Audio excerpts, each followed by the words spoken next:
যে বলতেছে মাঝে মাঝে একা একা হাসতেন, সবাই জিজ্ঞেস করে আমিরুল মুমিনিন কেউ নাই, আপনি একা হাসেন কেন? মাঝে মাঝে অতীত জীবনের কথা মনে ওঠে।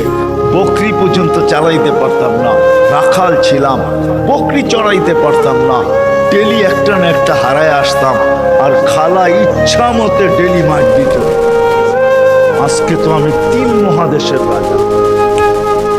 কয় মহাদেশের? Europe, Asia, Russia. আগে মহাদেশ 3টাই ছিল, বাকিটি পরে আবিষ্কার হয়েছে। ইতিহাসের পাতায় ঢুকায় দেখলে আমারটা সত্য হবে। আগে মহাদেশ 3টাই ছিল, শুধু এশিয়া, রাশিয়া, ইউরোপ, এই 3টা ছিল। বাকি আমেরিকা, অস্ট্রেলিয়া এগুলো সব পরে আবিষ্কার হয়েছে।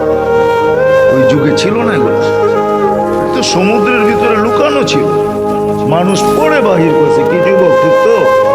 সত্য তো? আমাদের শিক্ষা এটা বলে তো 3টাই ছিল, 3 মহাদেশের রাজা। একা একা হাসে। আল্লাহ আপনাকে পিছিয়ে নিবেন না। আমাদের শিক্ষিত মানুষগুলা ভাবে যে যদি আমি আল্লাহ পাওয়ায় লেগা যাই তাহলে মনে হয় আমি সুফি হয়ে যাবো। সুফি সব বুঝি ছেড়ে দিতে হবে? না না, কিচ্ছু ছাড়তে হবে না, আরো টপে উঠবেন। টপে এখন আর কতটুকু টপে, তখন আরো টপে উঠবেন। আল্লাহ দেখাইছেন দুনিয়ার ভিতরে সবচেয়ে টপ হইল 10 টপ, এর উপরে কেউ টপে নাই। আশারায় মুবাশশারার উপরে কেউ নাই, আছে নাকি? আপনার আমি কয় টাকার মালিক? রাগ হয়ে যাবেন? বলবো? হায় হায়, আপনার আমি কয় টাকার মালিক? কয় টাকা?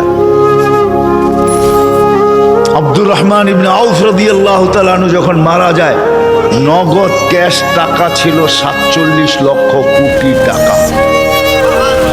কত?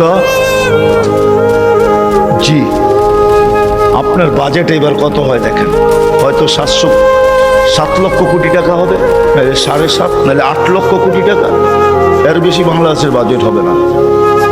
গত বছর হয়েছে এর চেয়ে কম, 7 লক্ষ কোটি টাকা।